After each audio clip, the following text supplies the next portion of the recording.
дар дораи чорабиниҳои варзишӣ оиди тарғиби тарзи ҳаёти солим ва ҷалби наврасону ҷавонон ба футбол бахшида ба истиқболи 30-солагии истиқлоли давлатии ҷумҳурии Тоҷикистон дар ноҳияи восеи мусобиқаи кушоди бозии футбол баргузор гардид.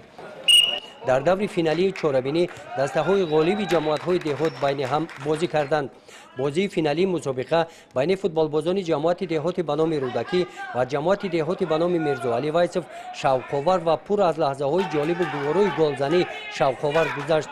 дар қисмати аввали бозӣ футболбозони деҳоти ба номи Рӯдакӣ аз хати соси муҳофизатии футболбозони деҳаи Кадучӣ истифода намуда тӯбро вориди дарвозаи онҳо намуданд.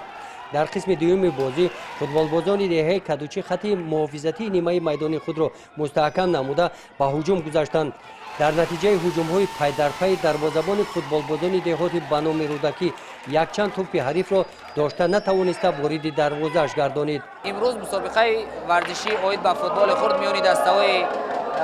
ғайрикасбии ҷамоатҳои шарак ва деҳоти ноҳияи восеб барои дарёфти ҷоми ҳизби халқии демократии Тоҷикистон бахшида ба 30-солагии истиқлоли давлатии ҷумҳурии Тоҷикистон ва барномаи пеш аз интихоботии номзадӣ аз ҷониби ҳизби халқии демократии Тоҷикистон дар ноҳияи восеъ баргузор гардид ва имрӯз мо шоҳиди даври ниҳоии мусобиқаи футбол оид ба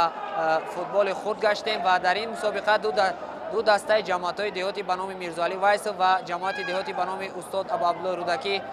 бо ҳам рақобат намуданд ки дар натиҷа ғолибият насиби дастаи ҷамоати деҳоти ба номи Мирзоалӣ Вайсов гашт.